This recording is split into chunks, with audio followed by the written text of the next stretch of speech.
I have a friend whose walk with God inspires me. He always seems connected, and he manages to live out the essence of what the Christian faith is all about. How does he do that?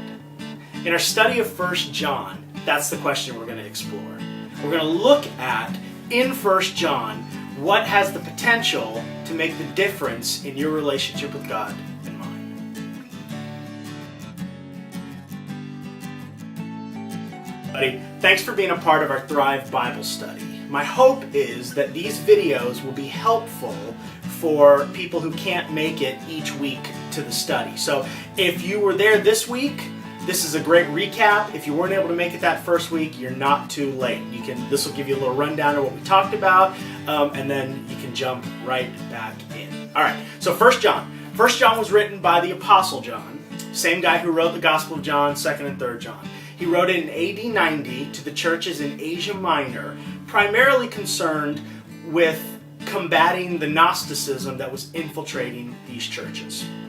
And in John's letter, he has one major theme that he wants to build into the life of the believers there, and that is their fellowship with God. Look at what he says in chapter 1, verse 3.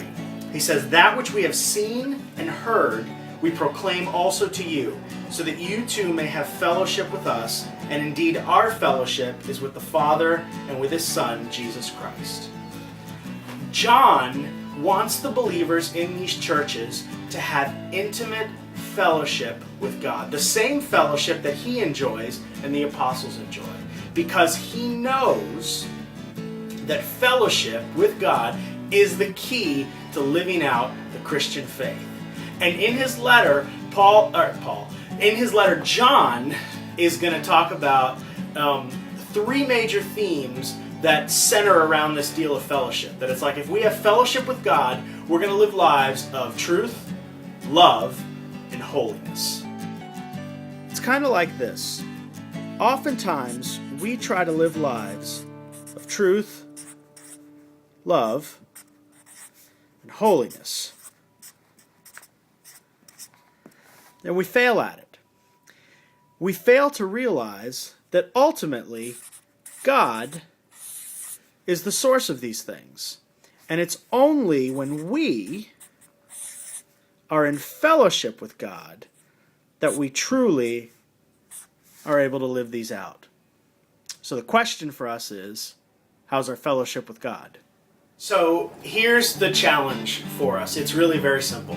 It's to examine our lives and answer the question, am I staying connected to God? Am I talking to him in prayer? Am I listening to him through his word? Am I connecting with other believers? Am I remaining in fellowship with God? Okay, so that's our application question. That's the thing to think about, and really to kind of think about all the way through this 1 John study, because that's what we're going to be talking about all the way through. Are we remaining connected to God, and what does our life look like when we are?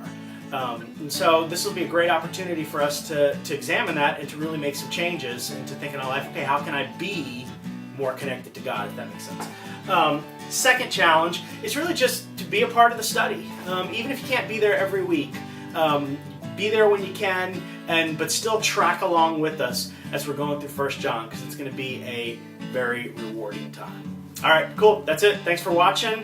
We'll see you next week. We're over here at the sanctuary, 6:30 to 7:30 on Thursday nights. Next week, we're going to be looking at 1 John chapter 1, verses 5 through chapter 2, verse 27. That's going to be the section that we're going to cover next week. So if you want to read ahead, there it is. All right, bye.